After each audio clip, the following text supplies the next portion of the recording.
Welcome to the African History Network show right here on 910 AM, the Superstation of Future Radio. Hey, I'm your host, Brother Michael Imhotep. It is Sunday, December 22nd, 2019, and we are live. We have a very, very exciting show planned for tonight. So much happened this past week, and this was a historic week. What I have been saying since January 2017 was going to happen this past week on Wednesday, December 18th, 2019. Donald John Trump was impeached by the U.S. House of Representatives on 2 articles of impeachment. First article of impeachment was abuse of power. Second article of impeachment was obstruction of Congress. I've been saying right here in these studios, even in February 2017 on Cliff Russell's show, I said that Donald Trump was going to be impeached. And in February 2017, remember he took the oath of office January 20th, 2017. Republicans had control of the U.S. House of Representatives, U.S. Senate, and the White House. And with them controlling both chambers of commerce and the White House, I still said Donald Trump was going to be impeached. So we're going to talk about that tonight. We're going to break down what happened. We're going to deal with Donald Trump's impeachment. We'll deal with the articles of impeachment some. Also, Nancy Pelosi says the House of Representatives will wait to send articles of impeachment to the Senate for a trial over dealing with witnesses and a fair trial. Okay, a lot of people did not see this coming. Now, Harvard law professor Lawrence Tribe had been talking about how the House of Representatives could withhold sending articles of impeachment over to the Senate. Okay, but this right here is some maneuvering from Nancy Pelosi that a lot of people did not see coming. And this is because, you know, on last week's show, I talked about how Senator Mitch McConnell, who's the Senate Majority Leader, has said that he doesn't want to have witnesses and he wants a fast trial. He said that basically he's not impartial. Okay, and the same thing with Lindsey Graham, Senator Lindsey Graham. And the senators will be the jurors. The 100 senators will be the jurors in the trial that takes place in the Senate. And they have to take an oath before the trial starts that they will be impartial. Well, you have these two doing interviews saying that they're not going to be impartial. That causes a problem. So we'll talk some about that as well. And then, you know, this past week, so I watched all the proceedings. I watched the proceedings Tuesday that went on about 14 hours. And then you had the vote that came in the morning on Wednesday, December 18th.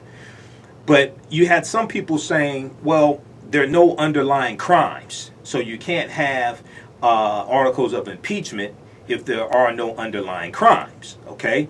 That's not true. All right, so we're going to break down from a legal perspective, what are high crimes and misdemeanors? What are high crimes and misdemeanors? And does there have to be an underlying crime committed for articles of impeachment to take place? Okay, this is why you have to, 1, read the U.S. Constitution, and 2, you have to understand the words behind what's written in the Constitution. You have to understand the intent, and you have to understand context as well, because some of the meanings of words that we use today, that's not the meaning that was not the meaning of the words back in 1787 and 1788. So you have to understand context, you have to understand history, you have to understand law. So we'll talk about what are high crimes and misdemeanors. Then also we'll deal with the Federalist Papers. So you heard a lot about the Federalist Papers this past week. I talked about last Sunday on our show. I talked about the Federalist Papers. And the Federalist Papers show the underlying meaning and intent of the words that we see in the U.S. Constitution. So we'll talk some about that as well. All right, so Saturday, December 21st, 2019, Eddie Murphy made his return to Saturday Night Live. It had been 35 years since Eddie Murphy was on Saturday Night Live, and at least hosting. And you know, it seemed I didn't realize it had been 35 years. But I watched it last night, and I posted on Facebook, posted on Twitter about it. So it was hilarious. But they did a skit, actually the opening skit. The opening skit dealt with the presidential debate that we just saw take place this past week. Okay, presidential debate actually took place Thursday night, if I remember correctly. And so for the presidential debate, for the skit they had on SNL, you know, they had the 7 candidates who were there for the Democratic presidential debate. But they had they had Senator Kamala Harris on the Saturday Night Live skit, but they didn't have Senator Cory Booker. So I'm gonna go through and break this down, because I've read articles and I've seen people post on social media about this, but a lot of people ain't not talking about what I'm going to talk about. I did a post last night dealing with this, and I said, why wasn't Senator Cory Booker portrayed? You portrayed everybody else. Maya Rudolph did an excellent job portraying Senator Kamala Harris, and Senator Kamala Harris dropped out of the race. Senator Cory Booker's still in the race. I know he wasn't at the debate, but you had people in the skit who were in the debate, who are still in the race but weren't at the debate. So why was the only African American candidate still in the, well, you got, let me take that back, because you got former governor of Massachusetts, nobody's paying attention to, very few people are paying attention to, but he's not registering. Okay, he's not registering on the in the polls, really. Okay, so, but why was Cory Booker left out? We're going to talk about that. And then we know December 20, so today, yesterday, December 21st was the first day of winter. It's the winter solstice, December 21st. December 25th is Christmas. December 26th marks Kwanzaa. So in the last, in our second hour, we're going to deal with what is Kwanzaa. Okay, what is this African-American, Pan-African holiday of Kwanzaa? I'm going to deal with some of the history and some of the principles of Kwanzaa. Okay. All right. Everybody share this broadcast on your Facebook page. Looks like the Facebook page for this is like the Facebook broadcast for 9:10 a.m. The Superstation is down. We're broadcasting on our Facebook fan page, The African History Network, The African History Network. Okay. Now on the African History Network show, we focus on educating, empowering, and inspiring people of African descent throughout the diaspora and around the world, because right now it corrects wrong behavior. What you do for yourself, what you do to yourself, and what you allow other people to do to you and get away with is based upon what you think about yourself. What you think about yourself is based upon what you have been taught about yourself. What you've been taught about yourself is based upon everything you've read, heard, and seen about yourself. So when you control the radius of a man's thoughts, you can control the circumference of his actions, because the mind can't do or teach what it doesn't know. Now we deal with a number of different topics here on the show. We deal with current events and history, politics, education, economic empowerment, entrepreneurship, love, sex, health issues, and much, much more. Sign up for our email newsletter. Text the word KEMET, K-E-M-E-T. Text the word KEMET, K-E-M-E-T, to 22828 to sign up for our email newsletter. Also go to our website, AfricanHistoryNetwork.com, AfricanHistoryNetwork.com, to sign up for our email newsletter as well. Now, I will be speaking at the Charles H. Wright Museum of African American History for the second day of Kwanzaa, Friday, December 27th. The event is 6 p.m. to 9 p.m. Second day of Kwanzaa is Kuji Chagalia, which means self-determination. Charles H. Wright Museum, 315 East Warren Avenue, Detroit, Michigan. They're doing all 7 days. It's free and open to the public. I'm the keynote speaker on Friday, the second day of Kwanzaa. So come on out, don't miss that. And I'll have a vendor table all 7 days. And then also on the fourth day of Kwanzaa, which is Ujamaa, Sunday, December 29th, I will be speaking at St. Francis Missionary Baptist Church at 7021 West Warren Avenue in Detroit. 7021 West Warren Avenue in Detroit. That event is taking place 3 p.m. to 7 p.m. So I'll be over there as well.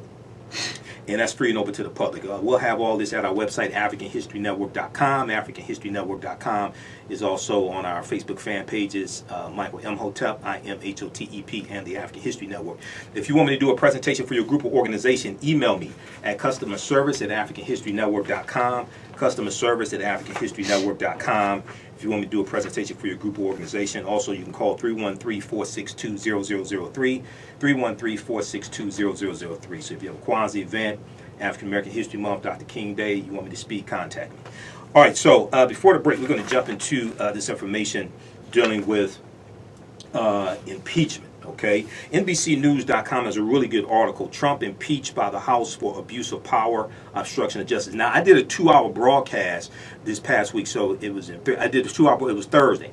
Thursday, I did a 2-hour broadcast breaking all this stuff down. It's at my YouTube channel, Michael Imhotep, IMHOTEP, and on Facebook, the African History Network, so you can watch that.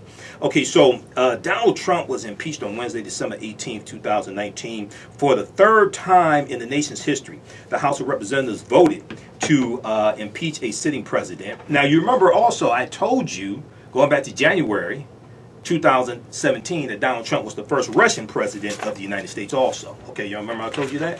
All this stuff I said, all this stuff I was talking about and warning people about Trump, turns out it was true. That's because I do research. I warn people ahead of time, before the election. I warn people about Trump. People didn't want to listen. All this stuff is coming out, and it's true. So Donald Trump became the third sitting president to be impeached. This took place after a day-long debate on whether Trump violated his oath of office in pressuring Ukraine to damage a political opponent. Now, Trump was impeached on 2 articles. The first vote was 230 to 197. That was on the first article dealing with abuse of power, and that was almost entirely, that vote took place almost entirely along party lines. It was followed quickly by a second vote, which ended up 229 to 198, vote accusing Donald Trump of obstructing Congress. The one vote difference was that of Democrat Jared Gold of Maine, who voted yes on abuse of power and no on obstruction of Congress. Now, we know Tulsi Gabbard of Hawaii, who says she's a Democrat, she voted present. Okay, what kind of nonsense is that?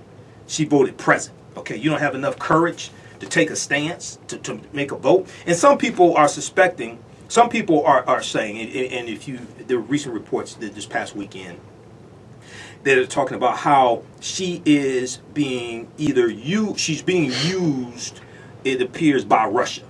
Okay, either knowingly or unknowingly. Quite possibly, could be unknowingly, but who knows, right? But it appears that she's being used by Russia as well. Okay, so no Republicans voted against Trump. Two Democrats, Jeff Van Drew of New Jersey, who was expected to switch parties soon, and he did. We just saw him meet with Donald Trump, and he pledged his undying loyalty to Donald Trump. What kind of nonsense is that, man? Why don't you get a backbone? Why don't you go to Amazon and get a backbone? What kind of nonsense is that? He's not a king. He pledges undying loyalty to him. Okay, and also Colin Peterson of Minnesota voted with Republicans against both articles of impeachment. And we know Democrat Tulsi Gabbard of Hawaii, who was running for president, and she was not on the debate stage this past Thursday. She didn't qualify, number one. 2, she said if she did qualify, she wouldn't be there, but you weren't going to be there anyway. You didn't qualify. Okay, so she voted president on both articles. All right, and I watched all of this live. Okay, and I watched Speaker of the House Nancy Pelosi read what the votes were.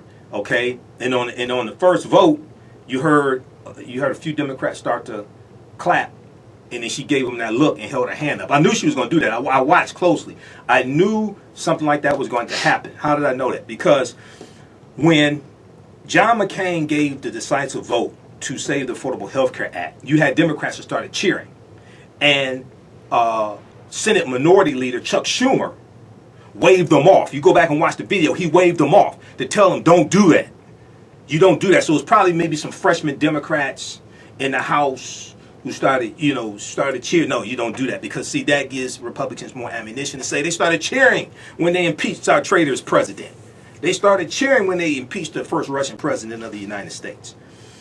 Okay, so the trial, and now also we have to keep in mind that you have Republicans saying this was totally along party lines. Well, Representative Justin Amash of Michigan, who was a Republican, was a founder of the Freedom Caucus, he left the Republican Party. He was really pushed out of the Republican Party because when he started tweeting reasons why there should be an impeachment inquiry against Trump, the Republicans just turned on him. Like he can't have a brain of his own, or like he can't. What he did was he went through and he cited the reasons. He laid out the 10 instances of obstruction of justice that Mueller laid out in the Mueller report, and he said there should be an impeachment inquiry. He didn't say Trump should be removed from office. He said there's enough evidence here to have an impeachment inquiry. And just Republicans just turned on him, right? So he's an independent. Okay, he voted for the articles of impeachment. He's an independent, which means it's bipartisan. Republicans don't want to say that. It was bipartisan. So it's likely that Trump will be acquitted in the U.S. Senate because it takes a 2/3 majority vote in the Senate for conviction. You need 67 votes. However, and we're going to get into some of the Senate procedures because the way the Senate works is different than the House of Representatives. You need 51 votes for procedures. So I have a clip we're going to share on the other side of the break of Senator Chuck Schumer when he was interviewed by Rachel Maddow this past week. I think it was Friday on Rachel Maddow's show. And he is pushing for witnesses. And you would think that now Donald Trump says he wants witnesses, but he doesn't want Mike Pompeo, Secretary of State, to testify. He doesn't want Acting Chief of Staff Mick Mulvaney to testify. Those two were actually on the call. Those are fact witnesses. He's blocking them from testifying. Okay, he wants to bring forward Joe Biden and Hunter Biden. He wants a circus. He doesn't want the people he was blocking from testifying, like former National Security Advisor John Bolton. He doesn't want them to testify. Okay, so if they have exculpatory evidence, if they have evidence that would clear Trump, don't you think he would want them to testify? So the question has to be asked: why is he blocking these people from testifying? So it doesn't. So Trump, Trump was here in Battle Creek, Michigan, okay, and he said it doesn't really feel like we're being impeached, but behind closed doors, he's seething, he's angry. He said the country is doing better than ever before. Really, okay. He said we did nothing wrong, and we have tremendous support in the Republican Party. Now, one of the differences between Trump and Bill Clinton is Bill Clinton admitted he did wrong. When he perjured himself, lied under oath, he admitted he did wrong. Trump won't even acknowledge that he did anything wrong, let alone apologize. All right. So, and we know that Donald Trump insulted former Representative John Dingell as well. Now, I saw a clip of it, that little tirade, that little rally where he told all those lies, right, in Battle Creek. Who were the two African American women standing behind him? If anybody knows who they are, email me. I want to talk to them. Seriously, I want to have a conversation with them. Customer service at AfricanHistoryNetwork.com. I posted about this on Facebook. Who were those two African American women standing behind them? Now, I talked to some people who are elected officials here in Metro Detroit. They said it's quite possible they were paid, to do that. Like the people behind them, it's quite possible they were paid. You can pay me enough money to stand behind Donald Trump. Okay, on camera like that. All right, we're coming up on the break. 9:10 a.m. Superstation, the Future Radio, the African History Network show. I'm Michael Imhotep. We'll be back in a few minutes. Welcome back to the African History Network show right here on 9:10 a.m. the Superstation, the Future Radio. Hey, I'm your host, Brother Michael Imhotep. It is Sunday, December 22nd, 2019. We are live. I want to remind you, I'll be speaking at the Charles H. Wright Museum of African American History Friday, December 27th. The event is 6 p.m. to 9 p.m. This is the second day of Kwanzaa. Kuji Chagalia. I'm the keynote speaker, so you don't want to miss that Kwanzaa presentation I'm going to break down. I'm going to do for you all. I'll be at the Charles H. Wright Museum all 7 days. They have Kwanzaa taking place different times depending upon the day. Either 6 p.m. to 9 p.m. or some days it's early in the day. Visit thewright.org, W-R-I-G-H-T, thewright.org for more information. Thursday, we know Kwanzaa 7 days. It starts the day after Christmas right? December 26th. So Thursday, December 26th, Friday, December 27th, Sunday, December 28th, it's 6 p.m. to 9 p.m. Sunday, December 29th is 2 p.m. to 5 p.m. Monday, December 30th, and Tuesday, December 30th is 3 p.m. to 6 p.m. And also Wednesday, January 1st, New Year's Day is 3 p.m. to 6 p.m. as well. But visit for more information. Each day is free and open to the public. Bring the family. It's a family-oriented event. There'll be, they have African dance, African drumming, speakers, libations. It's a good cultural event, okay? Visit thewright.org, W-R-I-G-H-T, for more information. All right. So let's go to the phone lines quickly before we go to this clip. Let's go to Hayden, line 1. Hayden, welcome to the African History Network show. Tell us where you're calling from. Calling from Detroit, Michigan. Hey, how you doing, Hayden, man? Thanks for holding. Thanks for calling. Go ahead with your question or comment. I don't want to interrupt the show, but I just wanted to keep it clear out. I maybe like 30, 40 minutes ago, I walked outside. Okay. And I was looking towards north. Okay.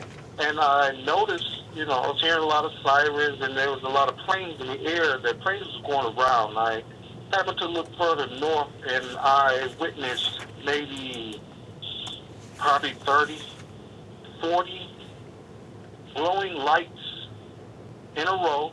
All of them was equally spaced apart. Mm-hmm. Each one of them was going up into the atmosphere, and they was all disappearing. As they was going out the atmosphere. Where in Detroit were you? Where in Detroit were you? Yep. I'm here on the east side of Detroit, and I was looking towards north, going north. Okay. And there was maybe like 30, 40 glowing lights all in a row, equally spaced apart, going straight up into the sky.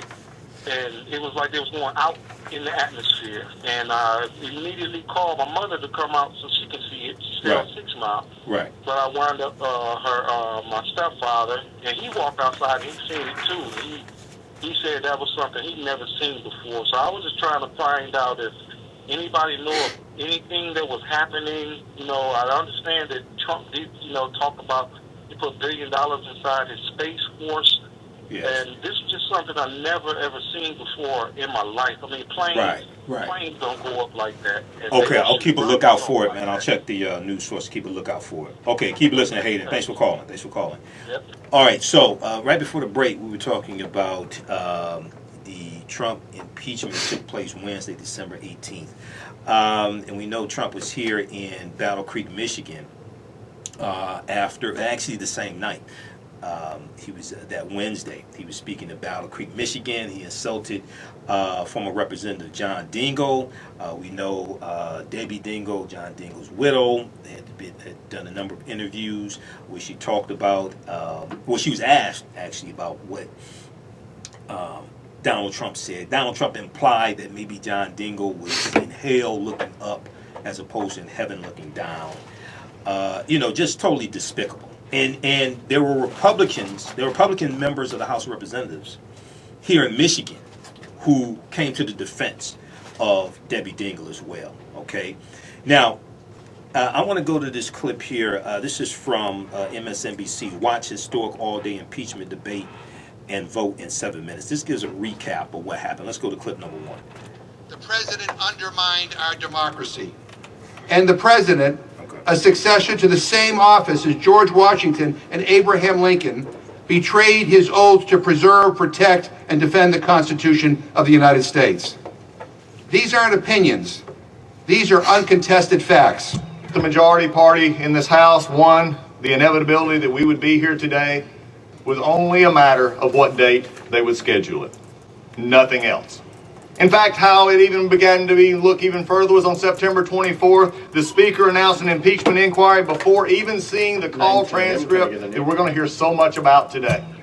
As George Washington, our nation's patriot, under whose gaze we stand today, warned, history and experience prove that foreign influence is one of the most baneful foes of Republican government, George Washington. Sadly, the American people have witnessed further wrongs of the president which necessitate the second article of impeachment, obstruction of Congress. When the president's wrongdoing was revealed, he launched an unprecedented, indiscriminate, and categorical campaign of defiance and obstruction. Never before in the history of our nation have we seen a president declare and act as he is above the law. I discovered something recently. It's shocking, I know, but it turns out that some people don't like President Trump. They think he's loud, they think he can be arrogant, they think sometimes he says bad words, and sometimes he's rude to people, and to their sensitive natures, they've been offended. I get that, I really do. But let's be clear, this vote, this day, has nothing to do with Ukraine. It has nothing to do with abuse of power. It has nothing to do with obstruction of Congress. This vote, this day, is about one thing and one thing only. They hate this president. When Jesus was falsely accused of treason, Pontius Pilate gave Jesus the opportunity to face his accusers. During that sham trial, Pontius Pilate afforded more rights to Jesus than the Democrats have afforded this president in this process. The impeachment serves two purposes. Number one, stop the investigation by the U.S. Department of Justice and Ukraine into the corruption of Ukraine interference into the U.S. Election in 2016. I am deeply concerned that any member of the House would spout Russian propaganda on the floor of the House. I now yield 1 minute to the gentleman from New York, Mr. Higgins. The gentleman from New York is recognized for... The House will come to order. The gentleman from New York is recognized for 1 minute. Thank you. The House will come to order. The House will come to order. This is a sad day. It is not a day of joy. Our nation is founded on the principle that we do not have kings, we have presidents. And the Constitution is our compasses. When you see something that is not right, not just, not fair, you have a moral obligation to say something, to do something. Our children and their children will ask us, what did you do? What did you say? For some, this vote may be hard. We have a mission and a mandate to be on the right side of history. Impeachment is not about policy disagreements or ineffective governance, nor is it about criminality based on statutes that did not exist at the time our Constitution was written. Impeachment is about maintaining the integrity of the office of the presidency and ensuring that executive power is directed toward proper ends in accordance with the law. His actions reflect precisely the type of conduct the framers of the Constitution intended to remedy through the power of impeachment, and it is our duty to impeach him. I've heard some of my colleagues in a row now, and it's interesting to see how very few of them want to address any of the facts of the president's misconduct, nor do they wish to defend, nor do they wish, apparently, Madam Speaker, I've struck a nerve, nor do they wish to defend a president who would extort an ally, withhold military aid to help him cheat in an election. This remedy was put in the Constitution for a reason. It's not an unconstitutional remedy. It is part of the Constitution. The only way you can conceive of this remedy as being unconstitutional is if you believe, as the president does, that he is the state. That anything that opposes him opposes the state is by definition anti-constitutional. But that, of course, is nonsense. But it is more than nonsense. It is dangerous nonsense. In 2016, I, along with 63 million American voters, representing 304 electoral college votes, went to the polls and we raised our collective political middle finger to D.C. and voted for Donald Trump. Right now, the dark cloud is descending upon this House, and I am fearful, Madam Speaker. When I look out in that abyss, I don't know what I see, but I tell you what I do see. I see coming off a president who will put his head down even through this sham impeachment, and he will caller, do his his name's job. Mike. He will put the American people first. He will tell them that I care about you. He will still put the economy first, and he will make sure this country stands strong. That's what I see in this abyss. That's where we're going. On the adoption of Article 1, all in favor say aye. Aye. Opposed, no. The ayes have it. On this vote, the yeas are 230, the nays are 197, present is 1. Article 1 is adopted. The question is on adoption of Article 2. The question is on the adoption of Article 2. Those in favor say aye. Aye. Those opposed, nay. The ayes have it. On this vote, the yeas are 229, the nays are 198, present is 1. Article 2 is adopted. All right, so that was from MSNBC. I watched the vote that took place Thursday morning. That was Wednesday morning. I watched the previous day. It's about 14 hours, the proceedings, the previous day. And I watched probably about 11 or 12 hours of that as well. Okay, now, something very interesting. So largely the arguments that Republicans were making were largely procedural arguments, problems with the process. They weren't a lot of arguments dealing with the facts. They were largely about process, okay? And then you had some of the Republicans saying this impeachment will, or the Democrats are trying to nullify the vote of 63 million people. But none of them said that 2.9 million more people voted for Hillary Clinton. None of them wanted to bring that up. Number one, impeachment is in the U.S. Constitution. But two, they said you're trying to nullify the vote of 63 million people. But they don't want to say that Donald Trump lost the popular vote and more people voted for Hillary Clinton than Donald Trump. Because the facts are not on their side. Okay? But go watch that clip so you can see who was saying what. You heard Louis Gohmert expounding Russian conspiracy theories. You heard Representative Adam Schiff, who's the chair of the House Intelligence Committee, who had to who really called out the Republicans, and he did this a number of times. So he did this a number of times. You saw Representative Jerry Nadler, chair of the House Judiciary Committee, who had to call out Republicans, as well as Representative Adam Schiff. Okay, all right. Now we see. Let me continue here with the article from NBCNews.com. Trump impeached by the House for abuse of power, obstruction of Congress. Now, Democrats accused Republicans of willfully turning a blind eye to Donald Trump's misdeeds, which they have, okay, in general. They said there was ample evidence that Trump had abused his power by pressuring Ukraine to announce investigations into former Vice President Joe Biden and his son Hunter Biden, while withholding $391 million in aid that he had obstructed Congress, and that he had obstructed Congress by refusing to release any documents related to his actions. Now, you can read the articles of impeachment if you go to NBCNews.com or New York Times, Washington Post, ABCNews.go.com, CBSNews.com. You can read the articles of impeachment there. I've read them, printed them up. I downloaded these from NBC News. It's 9 pages, okay, so you can get through this pretty quickly, okay. It's like double spaced.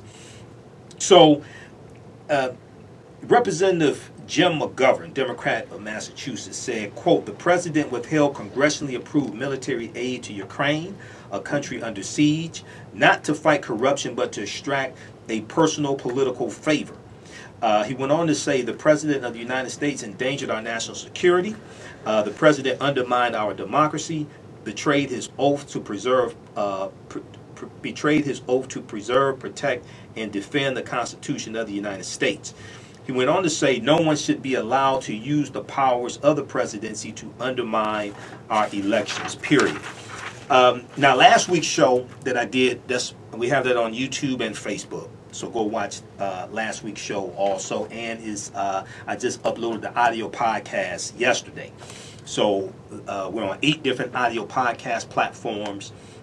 We're on Stitcher, iTunes, Castbox, FM Player, TuneIn. If you go to AfricanHistoryNetwork.com, AfricanHistoryNetwork.com, right on the home page, click on Listen to Podcast, takes you to our Blog Talk Radio page. But wherever you get your podcast from, search for the African History Network. I haven't been uploading them to SoundCloud because we don't have a large following on SoundCloud.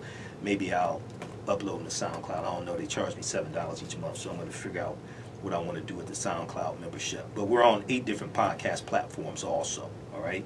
So, okay, so let's continue here. Now, some Republicans accuse Democrats of having plotted to impeach Donald Trump since he was elected. After Democrats took control of the House of Representatives, January 3rd, 2019, House Speaker Nancy Pelosi pushed back on lawmakers who have been advocating for impeachment, calling it divisive and saying of trying to remove Trump, quote unquote, he's just not worth it, okay? And she said unless there's overwhelming evidence and it's bipartisan. Now, so the leadership in the Democratic Party was very reluctant to impeach Trump.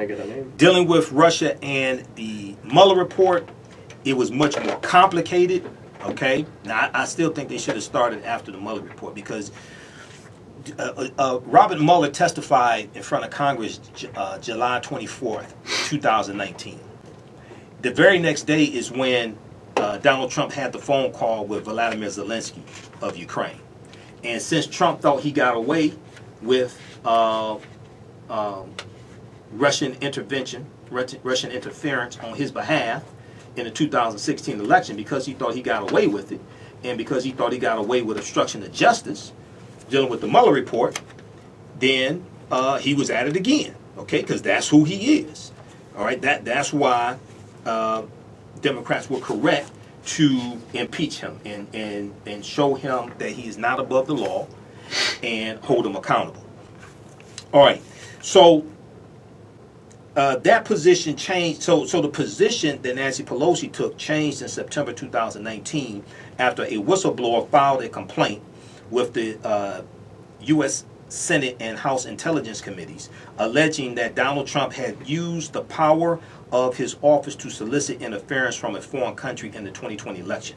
On September 23rd, 2019, Donald Trump confirmed media reports that a call he had with the Ukrainian leader, the new Ukrainian leader Vladimir Zelensky, involved the Bidens, Joe Biden and Hunter Biden, and the withholding of aid, but he maintained that he had done nothing wrong. Okay, quote, we want to make sure that country is honest.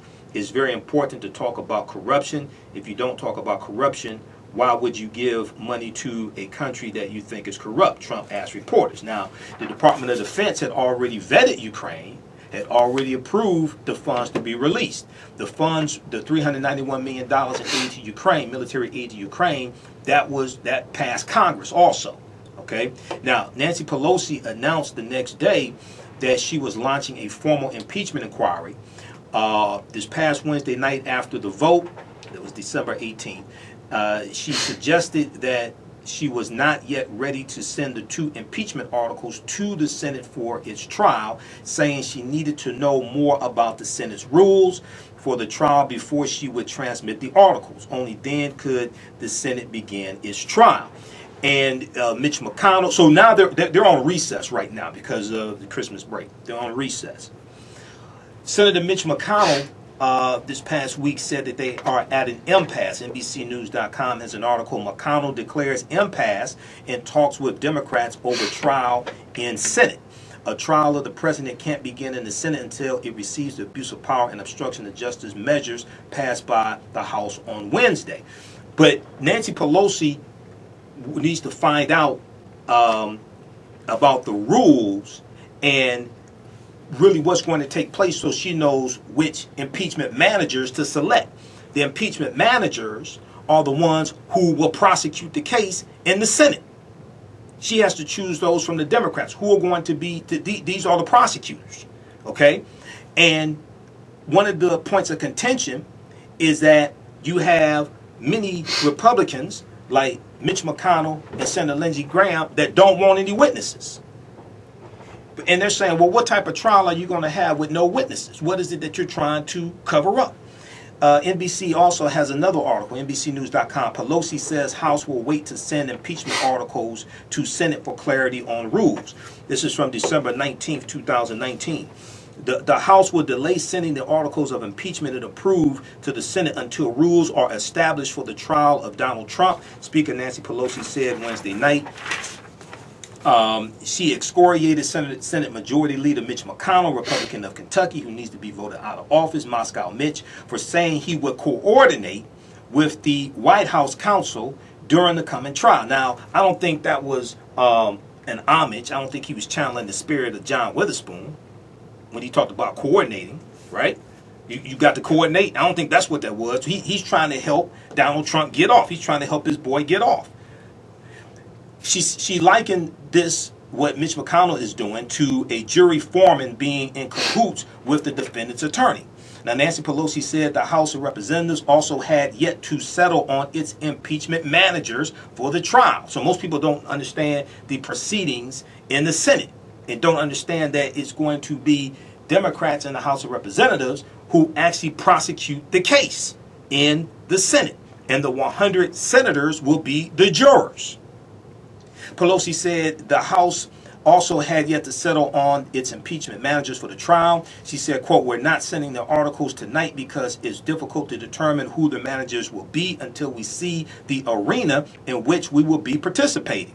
Nancy Pelosi said, who was joined by the leaders of the 6 committees that led the House impeachment inquiry. She said, so far we haven't seen anything that looks fair to us, so hopefully it will be fairer, and when we see what that is, we'll send our managers. Okay, so you had Senator Chuck Schumer meeting with, who's the Senate Minority Leader, meeting with Senator Mitch McConnell this past week. That was on Thursday. Senate Majority Leader Mitch McConnell said Thursday that he has reached an impasse with Senate Minority Leader Chuck Schumer, Democrat of New York, over moving forward with the rules governing a Senate trial of Donald Trump, who was impeached by the House on Wednesday. Mitch McConnell and Schumer have openly feuded in recent days over their competing views of what a Senate trial of Trump should look like. House Democrats have said they may not submit the articles of impeachment to the Senate unless McConnell agrees to rules that ensure a fair trial, which Senate Minority Leader Chuck Schumer has said should include witnesses who did not give testimony to the House. The people who Donald Trump was blocking from testifying, especially those who were on the phone call. Secretary of State Mike Pompeo, Acting Chief of Staff Mick Mulvaney, who at a White House press conference said, this happens all the time, get over it. Former National Security Advisor John Bolton. Democrats want them to testify because Trump is blocking them from testifying. You have to ask the question, why? A continuing impasse could mean that Trump will have to wait indefinitely to be acquitted by the Republican-controlled Senate. Now, some people suspect that on January 6, 2020, when they come back from recess, articles will be handed over then. Hopefully, over the holidays, they'll come to some agreement on witnesses. Now, as Senate Minority Leader Chuck Schumer told Rachel Maddow, I think it was this past Friday, either Thursday or Friday, when he was interviewed by Rachel Maddow on MSNBC, you only need 51 votes, a simple majority in the Senate on procedures. And as Senate Minority Leader, he can push to have a vote taken. Because the rules in the Senate are different than the rules in the House of Representatives, okay? Now, in a brief Senate floor speech Thursday evening, Mitch McConnell said he had a cordial conversation with Schumer early in the day about the potential paths forward for a Senate trial. He reiterated that he'd like the Senate to conform to the precedent set in 1999 during the Senate trial of then President Bill Clinton following his own impeachment. Back then, there was a two-resolution process, an initial agreement to first hear the prosecution, and then the defense arguments, and a vote later on whether to have witnesses or not. Okay, read the rest of that article. This is from December 19, 2019. McConnell declares impasse in talks with Democrats over Trump trial in Senate. That's at NBCnews.com. All right, I want to go to, we're coming up on a break here. On the other side of the break, we'll go to the phone lines. I want to go to this second clip, clip number 2. Senator Schumer on Trump's call for Senate trial. Let's go to this. This is from the Rachel Maddow Show. Of getting 4 Republican senators to side with all the Democrats, to have the kind of rules you're describing with evidence, with witnesses, and all this sorts of stuff. Obviously, if there are senators who favor that sort of thing, public opinion is in favor of having witnesses at this trial. If McConnell is pressured by public opinion, if McConnell is pressured by senators on the Republican side who might think this is the right way to do it, the right way to responsibly discharge their duty, do you think it is also possible that McConnell might also be pressured by the White House on this? It sort of seems like the president wants witnesses. You know, this is one of those instances where Democrats, House and Senate, are united. And the Republicans are divided. McConnell is not sure-footed. He's made a whole bunch of different mistakes. The other day he said, I'm proud to be a partisan. I'm going to be a partisan. Well, he's going to take an oath. It's an oath in the rules of the Senate to be an impartial juror. And he's saying he's partial. He's made a lot of mistakes. And one of the reasons is they're all over the lot. Tonight, President Trump is tweeting, I want a trial. Well, good. But President Trump, if you get a trial, you're not going to pick the witnesses.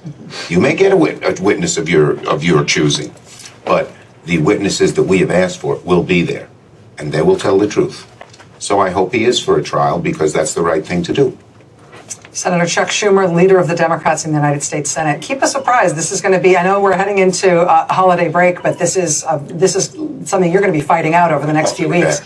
Okay, and we're going to go to clip 3 here. I want to go to this next clip. Schumer poll shows even Republicans want impeachment witness. Let's go to this next clip. Never get McConnell. But all we need is 4 Republican senators to side with us to get 51, because I have all 47 Democrats are totally on board with it. And if McConnell doesn't come to an agreement, you don't have that many powers as minority leader. But the power I do have is to force a vote. And we will force a vote on all the witnesses and all the documents. And my guess is those Republican colleagues do not want to vote against witnesses and documents, because they know how bad it looks back home, and some of them are really thinking and conscious. This is sort of interesting. ABC Washington Post poll. Do you think the president's top advisors should testify? Well, 85% of Democrats said yes. But 64% of Republicans said yet. The Republican rank and file never goes against Trump. It's always 70, 80 in Trump's favor. 64 against him on this. So my hope, and I think it's very possible, these Republicans will go home over the next 2 weeks, and they will hear from their constituents that at least let them have witnesses, and let's see what happens. Are you in talks with Republicans who you think might be willing to side with your view of this? And are you open to compromise on some of the things that you've laid out? Certainly there's lots of talking going on between myself, but also many of my colleagues. We talk to our Republican colleagues all the time. I talk to them all in the gym. You know, I learned when I got to the Senate, Democrats exercise late in the day, Republicans early. I go early. When you're a 60-year-old on a bike panting in your shorts, the inhibitions sort of fall away. So I talk to them. And the second question is, sure, I told McConnell today at our meeting, if you have modifications, if you think one of these witnesses is no good or you want to add another, you know, go right ahead. And there's some argument that some have made. Well, if the Democrats have witnesses, then Republicans will ask for Hunter Biden. Make my day. Hunter Biden first has nothing to do with the trial, because he has no knowledge of what the president said of the charges. You don't think they'd try to put him on trial, essentially, as competitive? Well, they could. It'll look like a circus. Yeah. And they don't want to do it. So this argument's a bogus argument to deter us from getting witnesses. I would bet my bottom dollar Hunter Biden, they'd never ask Hunter Biden to show up, because it would backfire on them. It would make them look so unserious about this process that they'd lose. Okay, so that was also from the Rachel Maddow show. That was a really good interview she did on December 19th. That was Thursday night. MSNBC. Schumer poll shows even Republicans want impeachment witness. You can go to msnbc.com and watch the full interview. Okay, so let me squeeze this in before we're coming up on a break. On the other side of the break, we'll go back to the phone lines. 313-778-7600 is the call-in number. 313-778-7600 is the call-in number. Also, email us at customerservice@AfricanHistoryNetwork.com if you want to advertise with the African History Network or to find out how to advertise with the African History Network.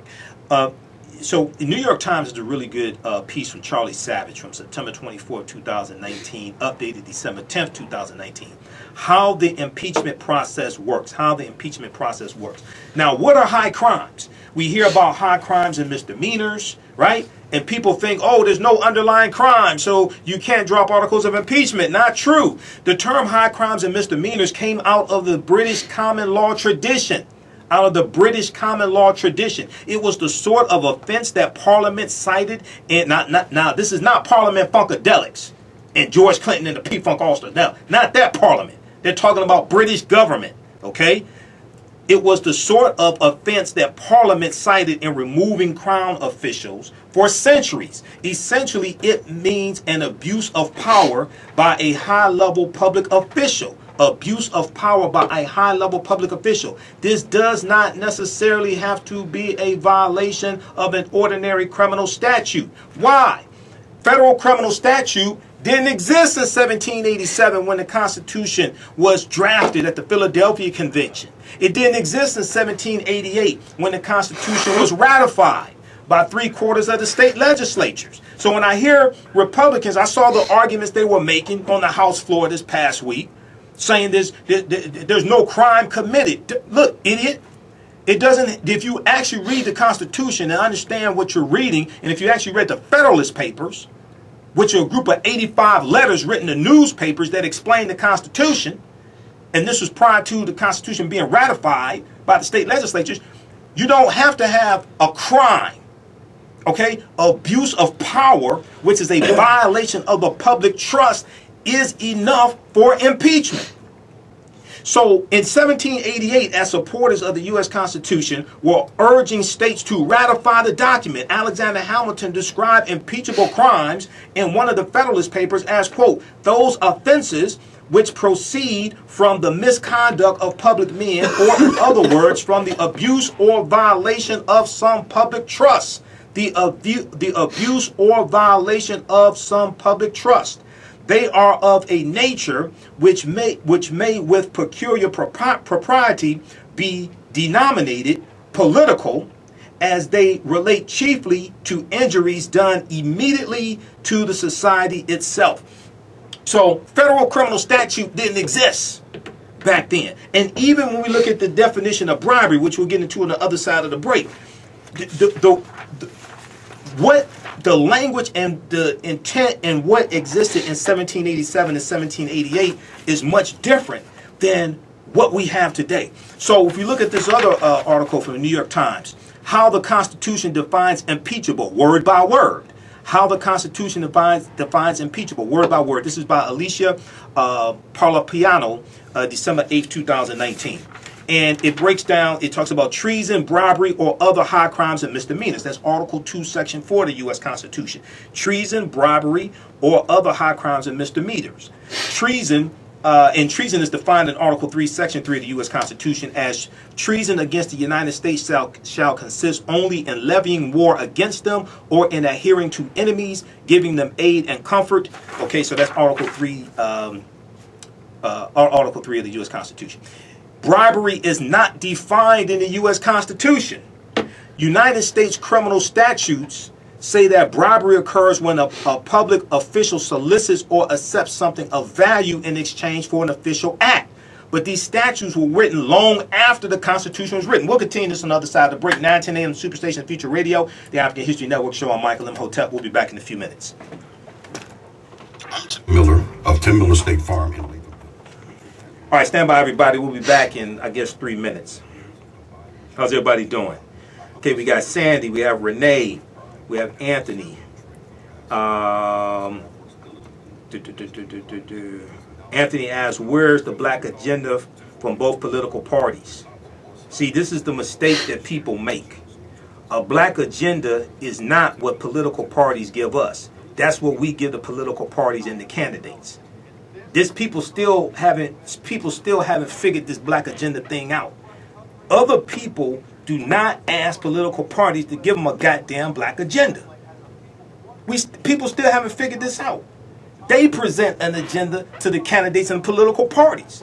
If you asking them to give you an agenda for you, it's something wrong with you. No. A black agenda is what we give the candidates. There have been many black agendas. Dr. Claude Anderson had Powernomics. It should be put into a format like the Congressional Black Caucus presented to the Trump administration in March of 2017. It's a 125-page agenda. I've read it. It's called We Have a Lot to Lose. Okay, so like this one right here, I usually carry it with me because people still don't understand this. You can download this from cbc.house.gov. This is the 125-page agenda that most people don't know existed and even less have actually read, called We Have a Lot to Lose, Solutions to Advance Families in the 21st Century. This is from the Congressional Black Caucus. This is what they presented to the Trump administration when they met with Trump and his administration in March of 2017. I talked about that. Roland Martin was there to cover it. Some news media was there. Go to cbc.house.gov, cbc.house.gov. You can download it. You can read it. And not only do they lay out, first thing they do, cbc.house.gov, okay? The first thing they do is lay out history dealing with the African-American community. That's on page 8. That's the first thing they do. Then they lay out issues pertaining to the African-American community. Everything from economic justice, education, workforce, healthcare. Can you turn that down in here, please, JT? Environmental justice, rural America, because more African Americans are living in rural America. They deal with voting rights, all different types of things like that. Then they lay out legislation that specifically address all those issues. Healthcare, all that stuff. That's right here. Okay? Every city I lecture in, I ask people, who's read this? 99.9% of the time, nobody's read it. Most people don't even know it exists. This came out in March 2017. It's free. I took it to the printer, got it printed up. Okay?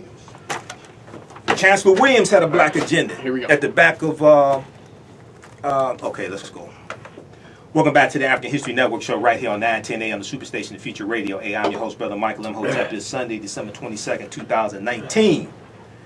And we are live. Right before the break, we were talking about the impeachment of Donald Trump that I predicted would happen in January 2017. I also said Donald Trump is going to be forced to resign from office, just like Richard Nixon is forced to resign from office. And if you saw AM Joy yesterday morning, and she had Anthony Scaramucci on, the mooch, who knows Donald Trump, unlike a lot of people that call into radio shows defending Trump. Most of those people don't know Trump. The mooch, Scaramucci, knows Trump. Scaramucci was Trump's White House communications director for 10 days before he did that interview and was using all that type of foul language, right?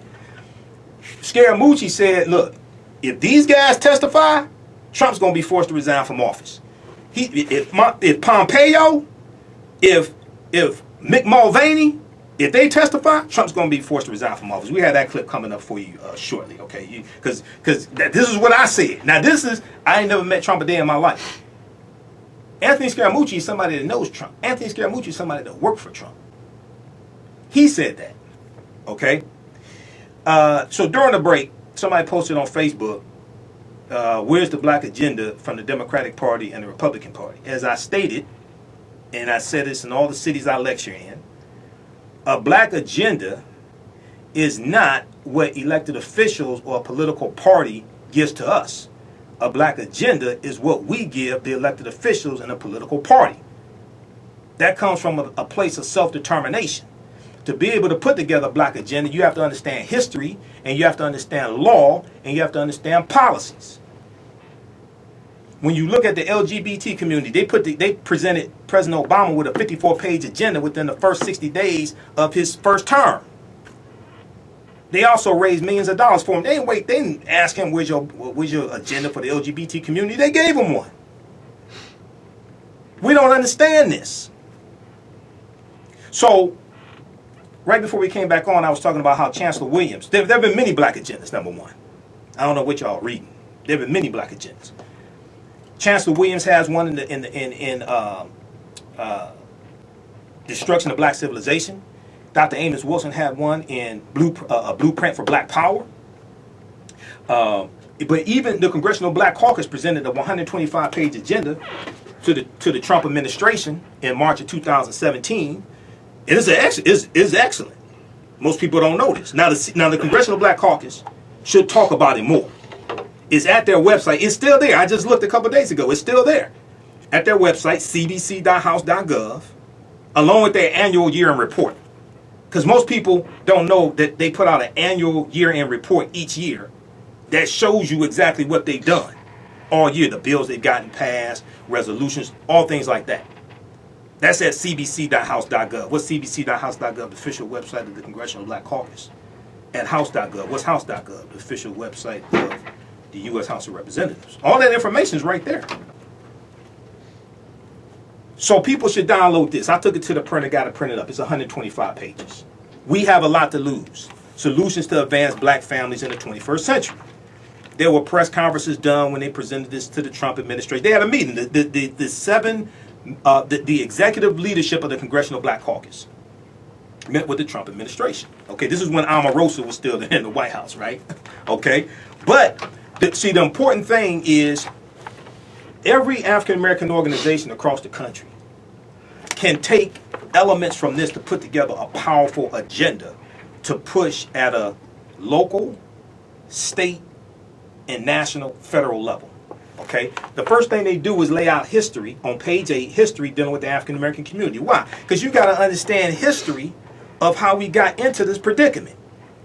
And it dealt with historical events, it dealt with laws, it dealt with policies that were put into place. Politics is the legal distribution of scarce wealth, power, and resources, and the writing of laws, statutes, ordinances, amendments, and treaties, their adoption, interpretation, and enforcement.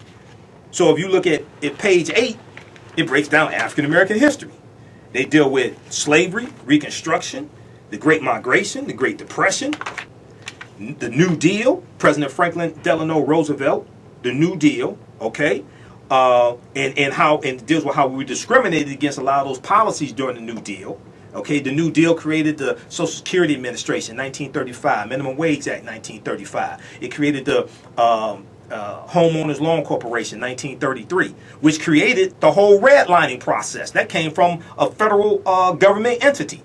But the GI Bill, which passed in 1944, went into effect in 1945. The GI Bill is one of the biggest examples after slavery and after Reconstruction of how government policies discriminated against African Americans. I did a whole broadcast dealing with how 1.2 million World War II African American veterans were discriminated against largely by the GI Bill.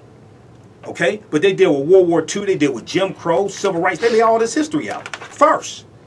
Then they deal with issues pertaining to the African-American community, everything from voting rights to criminal justice reform, economic justice, education, workforce, health care, environmental justice, and rural America, because more African-Americans now are living in rural America. Okay? Then they lay out legislation. In the third part, they lay out legislation to address all the policies. And so you get to see the connection between conditions and policies. Politics is the legal distribution of scarce wealth, power, and resources, and the writing of laws, statutes, ordinances, amendments, and treaties, their adoption, interpretation, and enforcement. They lay out specific policies to address the conditions. Okay? But most of us don't even know this exists. Now, members of the Congressional Black Caucus, they should talk about this more when they do interviews. Okay? Part of the problem is we're relying on white-controlled media to tell us what the CBC is doing. Now, Roland Martin does a good job of this because he interviews members of the Congressional Black Caucus. That's why we share his broadcast on our Facebook fan page, the African History Network, Roland Martin Report. We share that each day. He interviews directly members of the Congressional Black Caucus. But when members of the CBC, including my representative, 14th Congressional District, Brenda Lawrence, when they do media interviews, they should talk about this because it's still at their website, cbc.house.gov. Why they don't talk about it, I don't understand that. Okay? Because if people actually read this and downloaded it.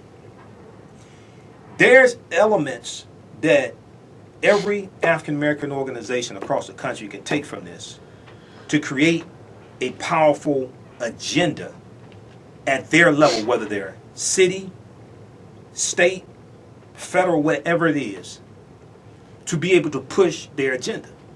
And it has policies. It has policies in here that most people don't know exist. So the other thing is, people should go to govtrack.us, govtrack.us, G-O-V. Because govtrack.us, you can keep track of all the bills in the House of Representatives and the U.S. Senate and their progress. So as I talked about last week, there have been almost 400 bills, almost 400 pieces of legislation that Democrats have passed in the House of Representatives. 80% of them die in the Senate because they're being blocked in the Senate by Senator Mitch McConnell and Republicans. One of them is the Paycheck Fairness Act. Okay, you've heard me talk about the Paycheck Fairness Act, and I talked about this. I'm on the tour. We'll pick it up again. I think in April of 2020, the Black Agenda Tour, Michi X, and Dr. Shauna and Q Butter and a lot of other people on the Black Agenda Tour, right? So when I do my presentation, this is one of the things I talk about. We also know that Dr. Claude Anderson has powernomics, okay? But elements from powernomics has to be taken and put into an agenda to be presented. I wouldn't just give him that big book. I read the book. Dr. Claude Anderson is one of my teachers. I read all of his books. I've interviewed him a number of times. But I also understand that you got to, when you present an agenda to an elected official, it's a different format that you want to put it in. So when you read the when you read the agenda that the Congressional Black Caucus put together, that's in a really good format to present to an elected official or somebody who's running. Then in August of 2013, you had 60 African American organizations, African American civil rights organizations, that presented a black agenda to President Barack Obama. It was about 33 pages. The one from the Congressional Black Caucus is better. But when you do when we present a black agenda, you want to get buy-in from numerous organizations. That gives you more weight behind it. You know, Dolomite said, put your weight on it. That gives you more weight behind it. Okay? But a lot of us don't understand this. So the other thing with the black agenda is that it's not just something to be presented to candidates. It's not just a standard for you to use to evaluate candidates by. It's also an agenda for you to operate based upon, for your organizations, to be pushed through the organizations, to be pushed through the infrastructure of the organization. NAACP has 2,200 chapters across the U.S. They have more chapters than any other African-American organization. But this information has to be pushed down through the chapters for people to operate based upon this agenda at the grassroots level, on the ground. So an agenda ain't just something that you give somebody else. That's something you operate based upon. But if you're waiting on somebody else to give you your agenda, there's something wrong with you. If you're waiting on, nobody else waits on somebody else to give them an agenda. They put it together themselves. That comes out of self-determination. Okay? And you have to understand your history. You have to understand policies and law to be able to do that, to put together one that makes some sense. 21st Century Agenda for Jobs and Freedom. This is the one that was presented August of 2013. 60 African American organizations permitted this to the Obama administration. Towards a new civil rights movement for economic empowerment and justice. 21st Century Agenda for Jobs and Freedom. African American leaders convening national policy priorities. Released August 23rd, 2013. We'll post this link here.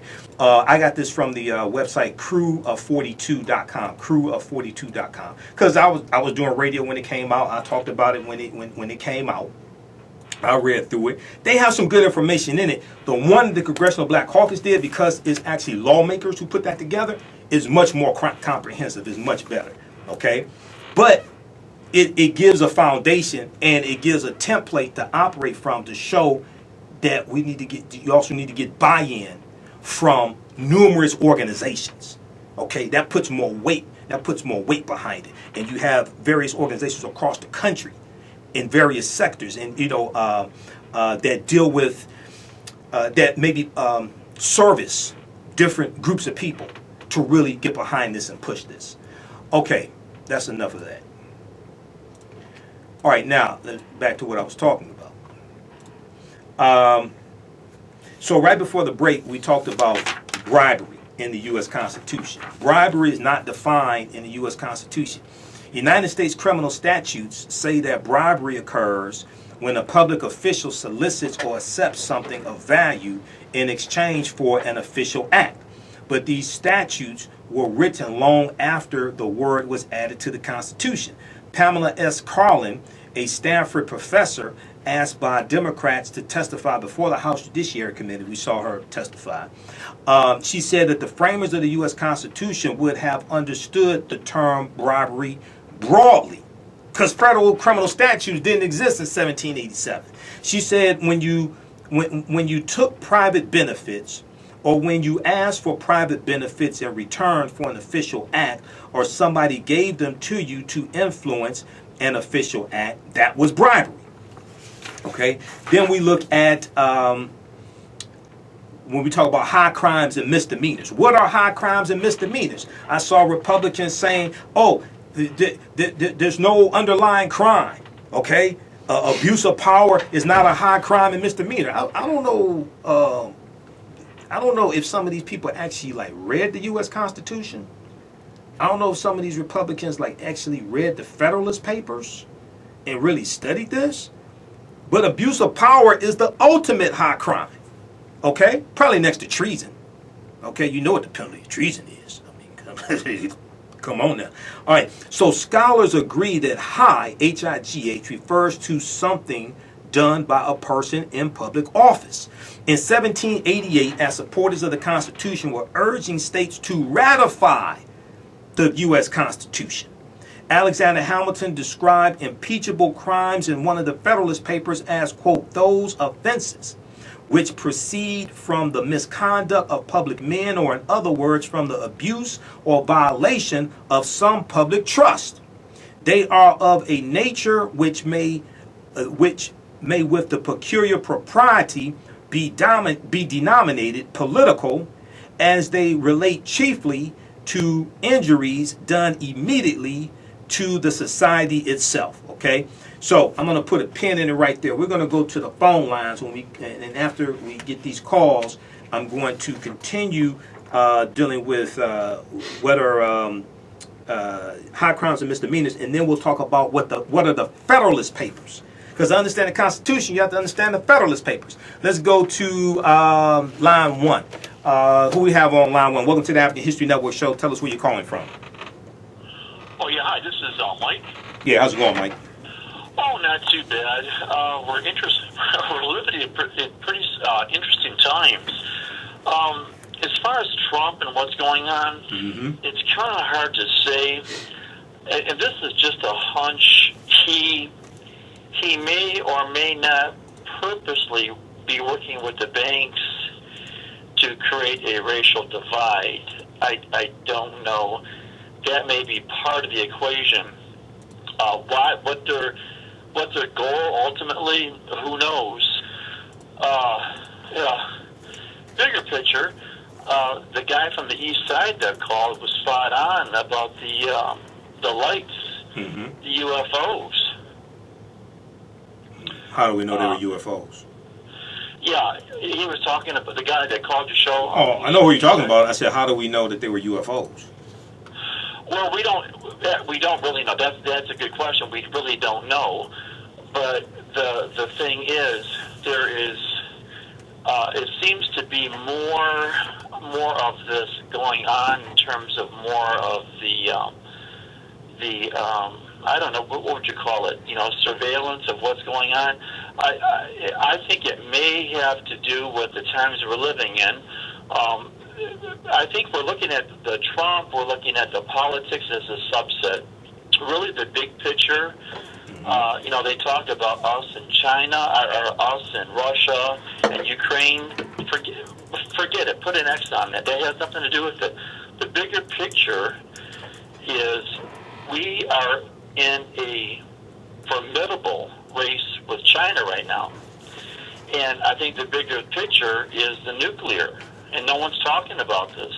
We seem to, I mean, look at people, they're acting as though they have hysteria, they're acting irrational.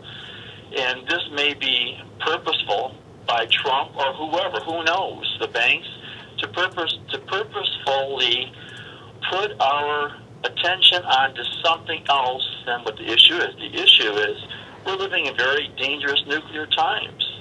And it has nothing to do with Ukraine. It has nothing to do with Russia. It has all to do between the United States and China. Okay. And I don't know, maybe I'm surmising, but there could be an intelligence greater than ours that is trying to give us an idea or a communication, a message of what is going on. So I think there is something to the kind of celestial question. We don't have any proof. We don't have a hypothesis. But I think what the big thing is, people are acting like a bunch of crazy idiots because with the hysteria with the politics. Forget it. Put an X on that.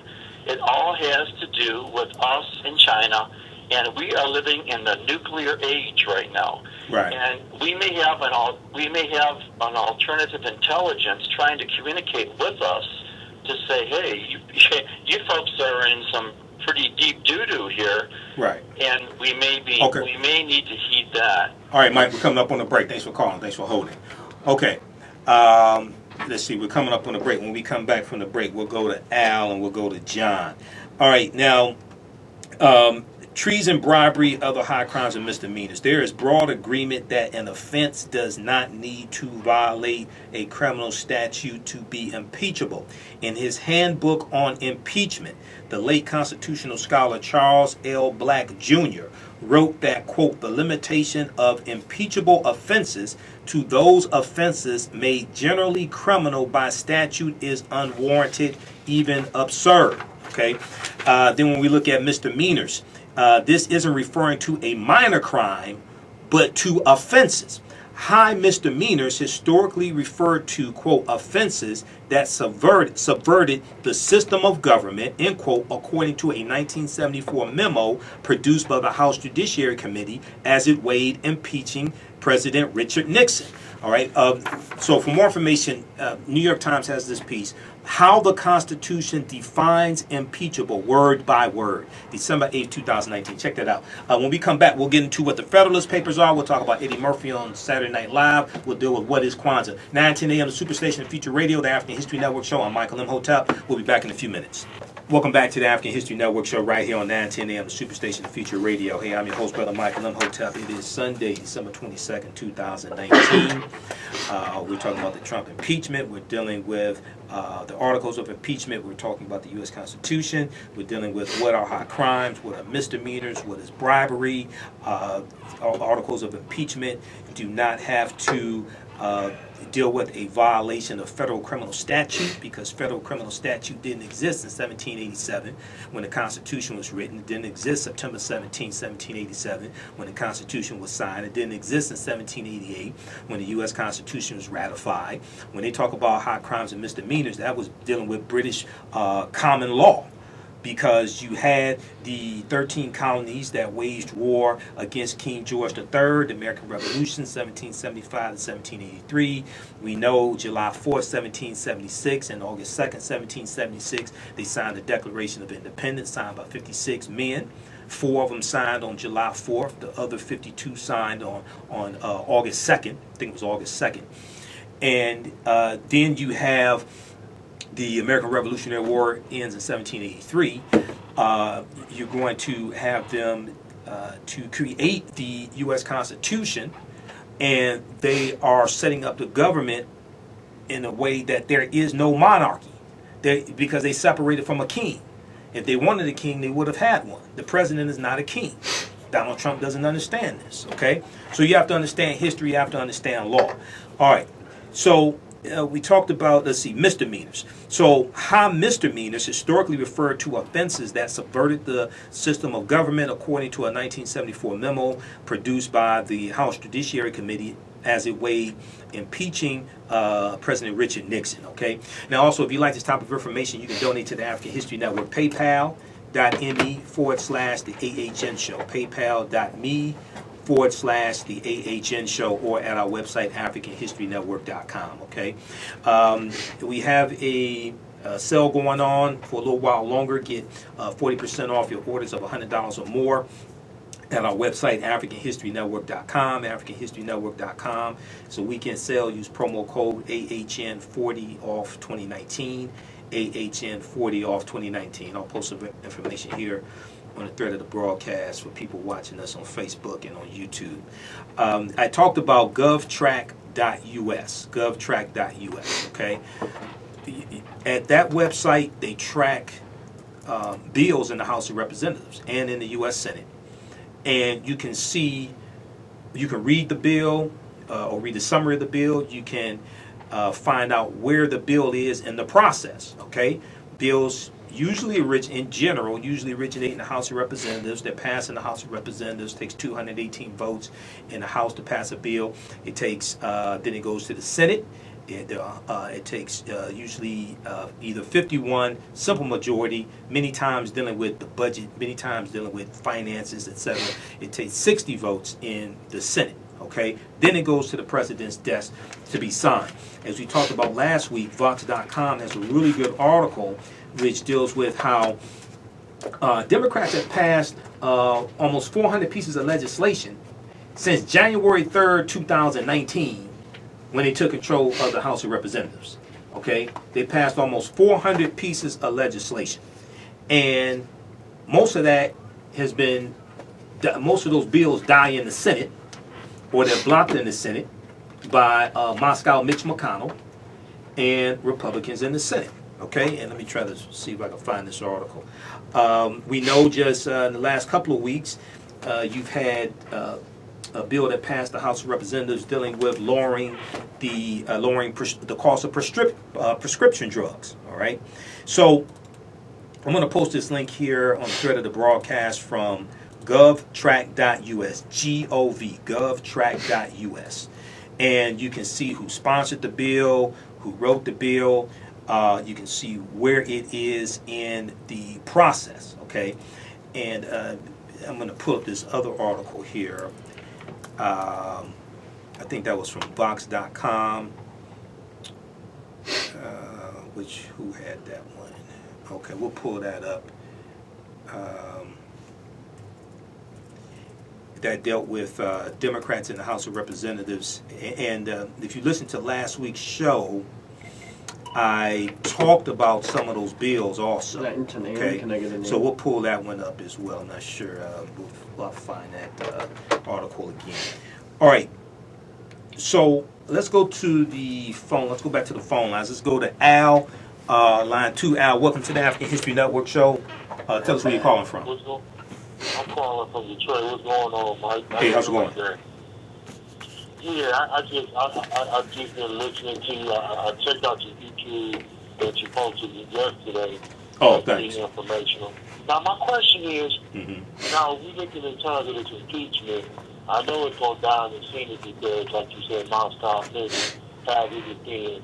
Now, the thing that is funny, and you mentioned it yesterday about how another one of the mandates was stripped from the Affordable Health Care Act. Right. And now a lot of people talking about that. And a lot of people not even talking about the judicial picks that just kind of like they're pushing through. Because they basically tell Obama wouldn't let him get his picks through. But they're putting all these conservative type people. Right, right. And I talked about that last Sunday. I talked about that last Sunday also. And you just had 13 new judges that were confirmed this past week on Thursday. Republicans pushed through 13 new judges. Go ahead. And that's something that really wasn't talked about. I mean, you know, like I said, he was totally wrong for talking about Eagle like that. I don't get let the man lie and say and then you criticize. I just didn't get that.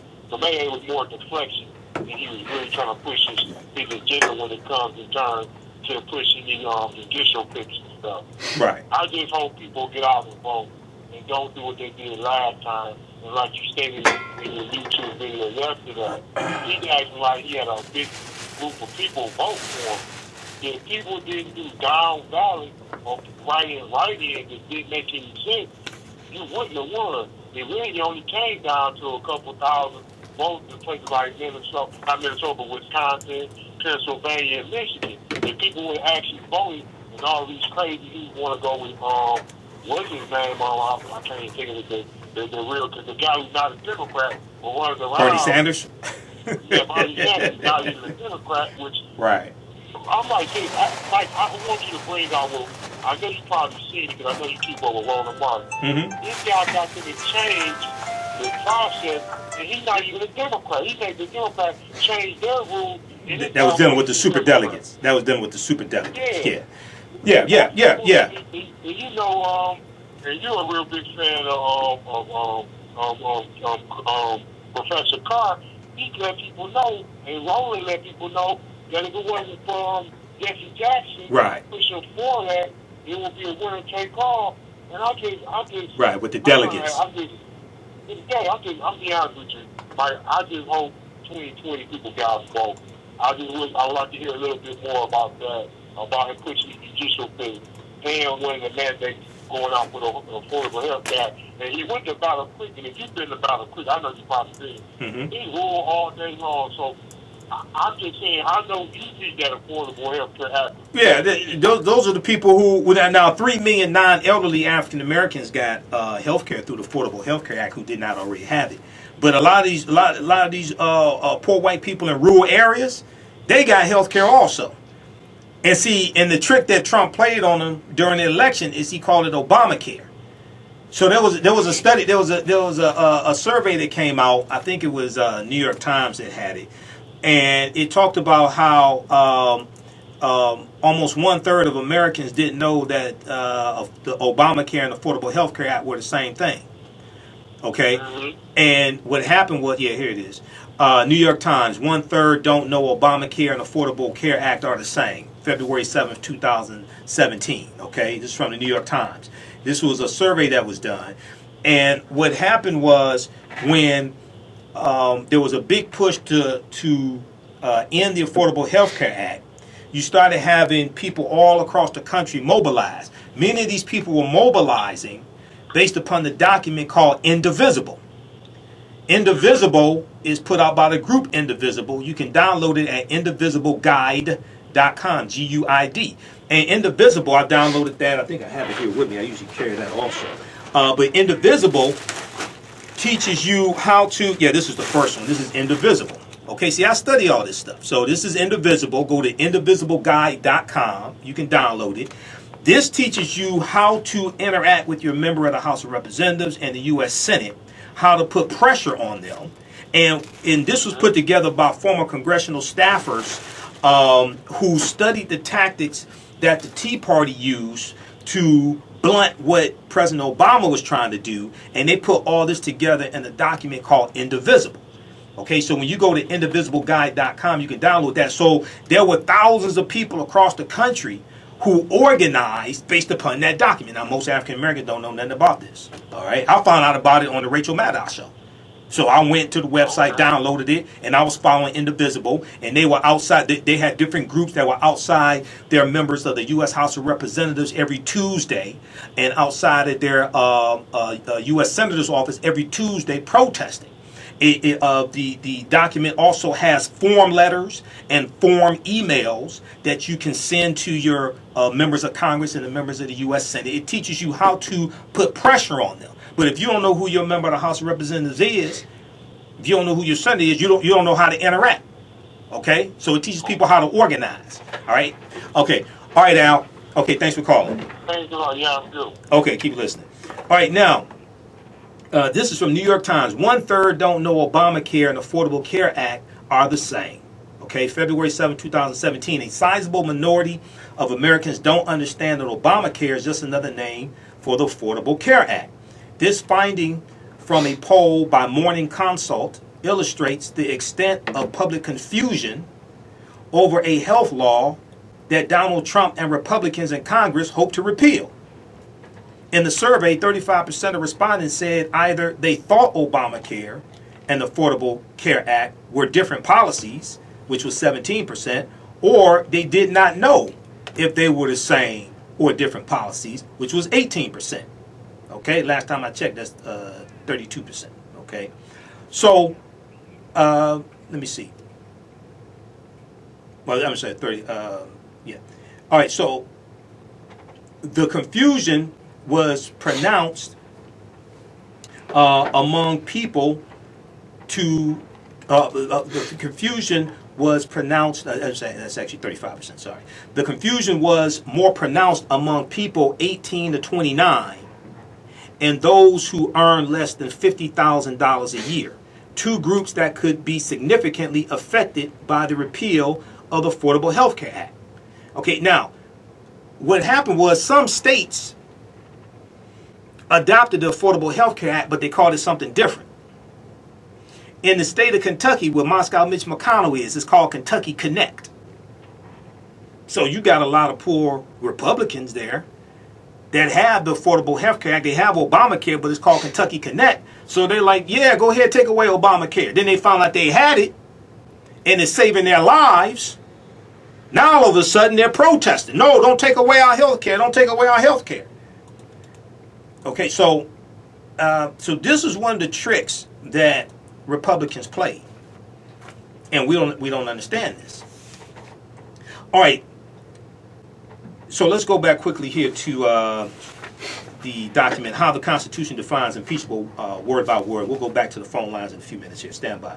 Okay, so when we look at the framers wanted to leave Congress options, but not too many options. The framers debated how to describe impeachable offenses other than treason and bribery. The word maladministration was suggested, but James Madison argued that it would give Congress too much leeway. Okay, let me see here. All right, so, quote, whatever may be the grounds for impeachment and removal, dislike of a president's policies is definitely not one of them, wrote Mr. Black. The framers opted for high crimes and misdemeanors, a phrase that had been used for hundreds of years during impeachment proceedings in the English Parliament. This is where all this comes from, okay? All right, so check that out as well. And then, let's see here. I'm going to squeeze in this next clip here. This is Harvard Law Professor Lawrence Tribe, T-R-I-B-E. He was on The Last Word with Lawrence O'Donnell. He's the first one who I heard talk about how the House of Representatives could impeach Trump in the House and not send the articles of impeachment over to the Senate. Let's go to this clip.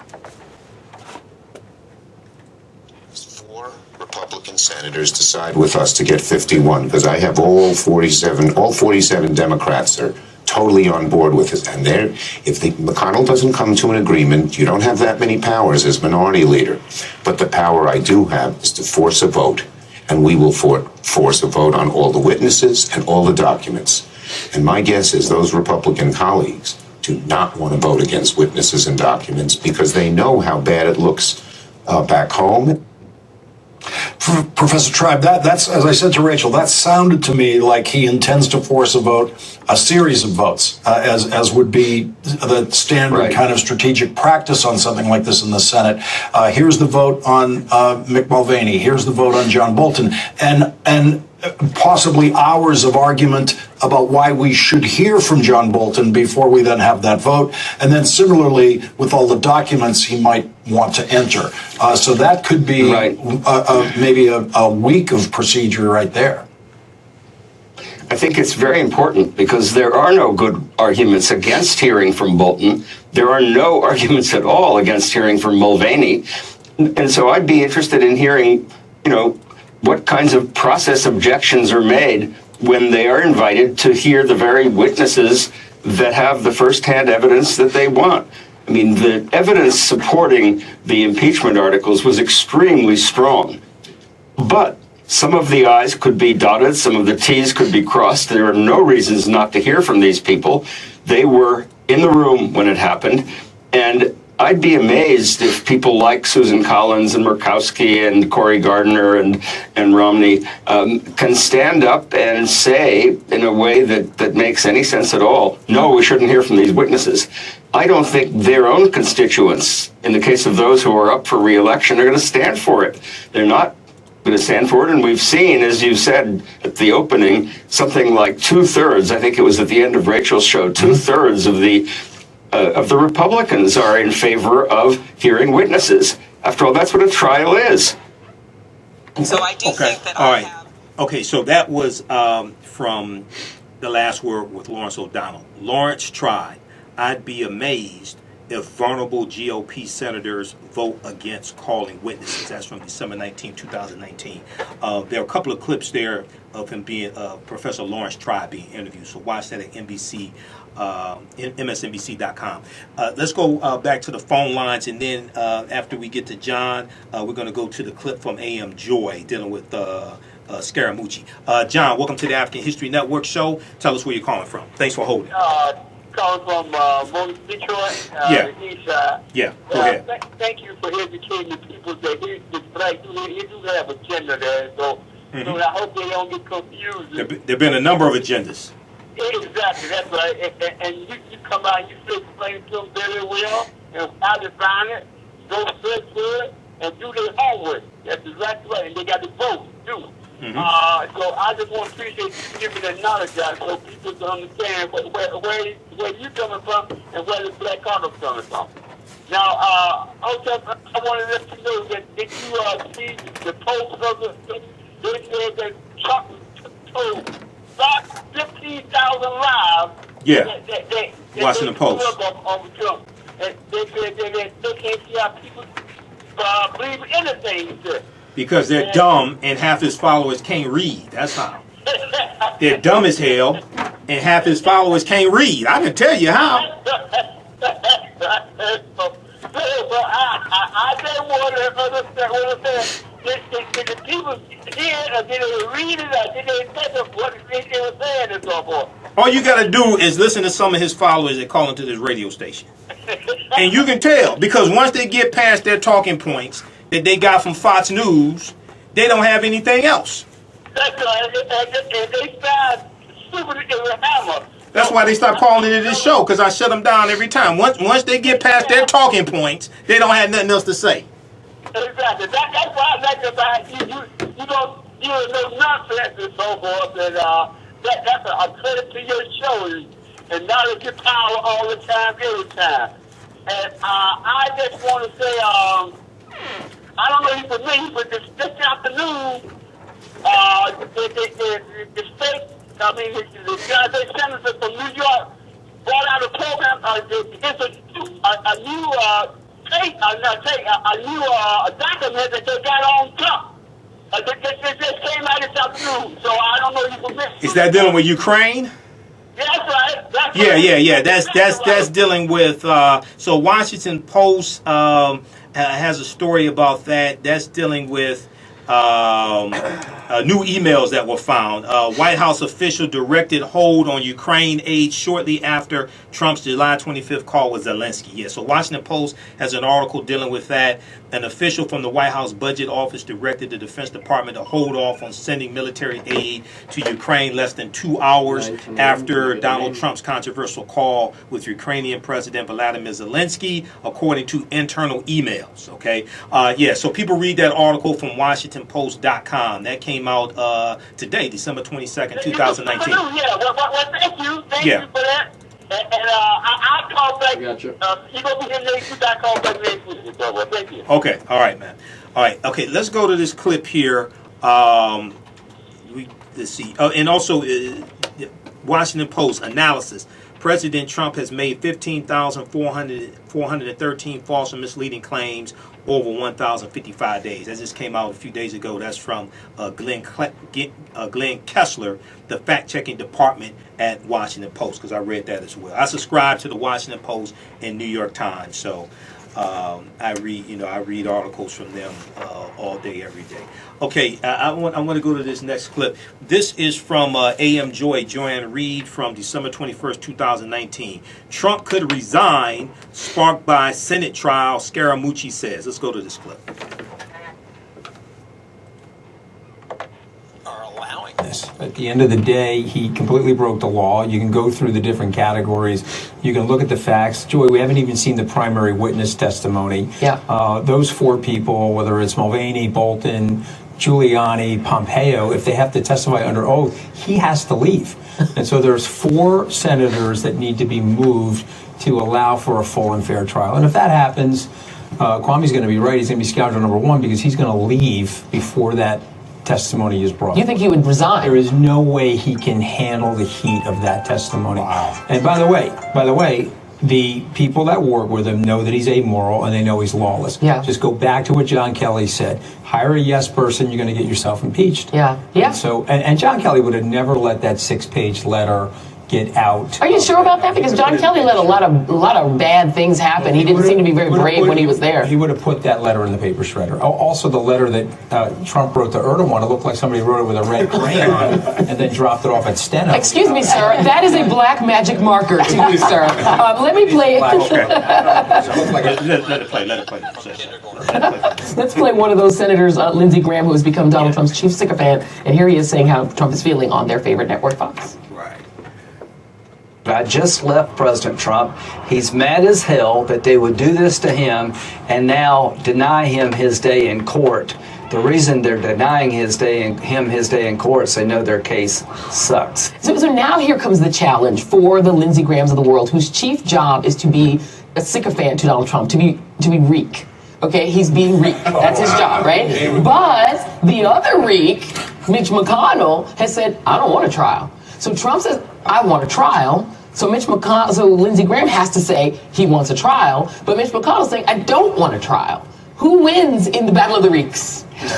Ooh, I'm sorry. Was that Game of Thrones too much? Too soon? I'm bringing that. Too soon? All right, so that was Anthony Scaramucci that you heard before Lindsey Graham. That was Anthony Scaramucci who said that these guys testify in the Senate, Trump is going to resign. Okay? Scaramucci knows Trump. He used to work for Trump in the administration. He knows these people that are around Trump. He's saying, look, he said, John Kelly, who was his chief of staff, John Kelly told Trump, if you have yes men around you, you're going to be impeached. If you have yes men around you.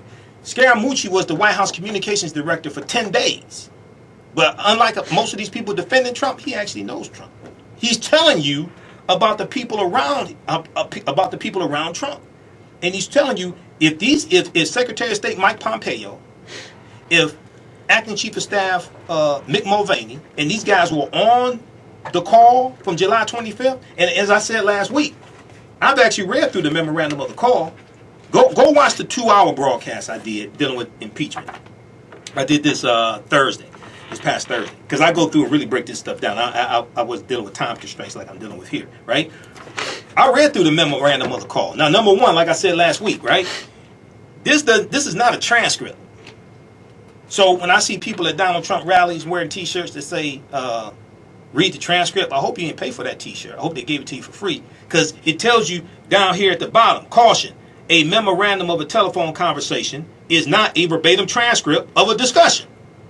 And then at the top, the name of this is Memorandum of Telephone Conversation. This is what the White House put out. This is not a verbatim transcript. It's a memo. It's a memorandum of a telephone conversation. But this is incriminating for Trump. Okay? All right, now, before we get to, we're going to try to squeeze in Eddie Murphy. Kwanzaa we'll deal with. I'll do a separate broadcast on Kwanzaa. I'll talk about that each year. Quickly, the Federalist Papers. The Federalist Papers consist of 85 letters written to newspapers in the late 1780s to urge ratification of the U.S. Constitution, with the Constitution needing approval from 9 of 13 states. That's 3/4 of the state legislatures. 9 of 13 states. The press was inundated with letters about the controversial document. Celebrated statesman Alexander Hamilton, James Madison, and John Jay weighed in with a series of essays under the pseudonym Publius, Publius, arguing that the proposed system would preserve the Union and empower the federal government to act firmly and coherently in the national interest. These articles, written in the spirit of propaganda and of logical argument, were published in book form as The Federalist in 1788.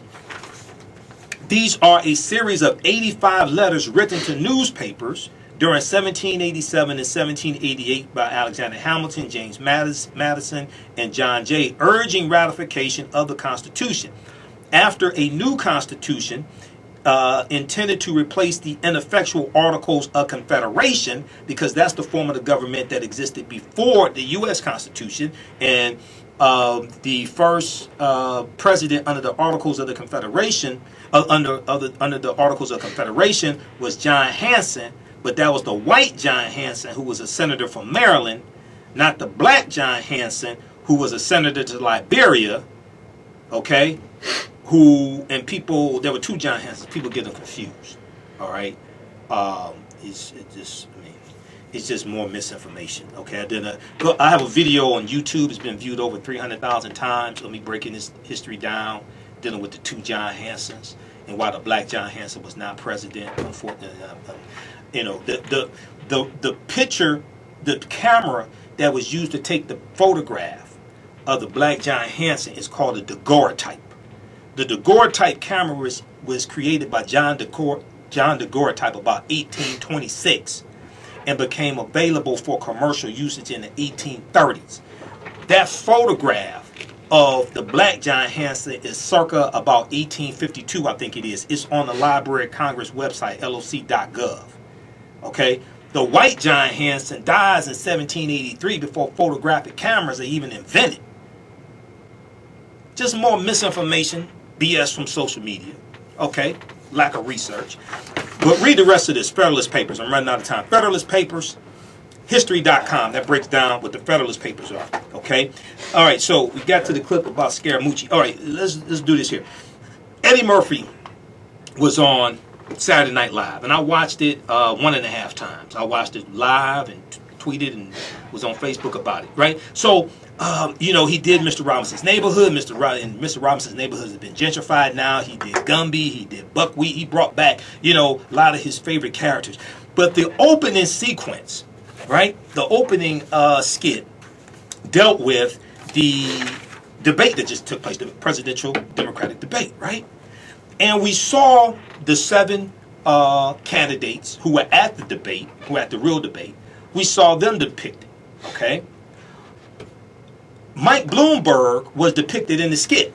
But Mike Bloomberg, who bought his way into the debate, bought his way into the race, Mike Bloomberg was not there at the debate because he didn't qualify, because he's not accepting donations. So he didn't meet the minimum 200,000 individual donors. Yet, they wrote Mike Bloomberg into the skit, and the moderator on Saturday Night Live said, Bloomberg, you're not scheduled here to be, you know, you didn't qualify for the debate, but they wrote him in. They wrote Senator Kamala Harris in. And I don't have a problem with it. Maya Rudolph did an excellent job of doing Kamala Harris. I don't have a problem with that. But we know Senator Kamala Harris dropped out of the race. They wrote Tulsi Gabbard in, Democrat from, I almost called her Republican, Democrat from Hawaii, okay, who voted present on 2 articles of impeachment of Donald Trump. She did not qualify for the debate. She wasn't at the actual debate, but they wrote her into the skit and incorporated the impeachment to it, because what they did was with the skit from Saturday Night Live, they combined the presidential debate with impeachment. Okay, they wrote Alec Baldwin in as Donald Trump, and he shows up to the debate. They bring Nancy Pelosi in, Speaker of the House of Representatives, into the debate, and she presents Donald Trump with a Christmas gift, 2 articles of impeachment, right? But they left Senator Cory Booker out. So I'm sitting there watching this as I'm laughing, because it was funny, but I also analyzed while I'm laughing. I said, wait a second. You got people who weren't even at the debate in this skit. You got Senator Kamala Harris. This is not an attack on her. This is a critique of what they did at Saturday Night Live. So don't misunderstand me. You have Senator Kamala Harris there in the skit. She dropped out of the race. Senator Cory Booker is still running. Now, he didn't qualify for the debate. But how you got people who either dropped out of the race or didn't qualify for the debate, and you write them into the script, but you don't have Chris Redd, who has done Senator Cory Booker in the past. He's a castmate on Saturday Night Live, and he was on that episode because he was in other skits.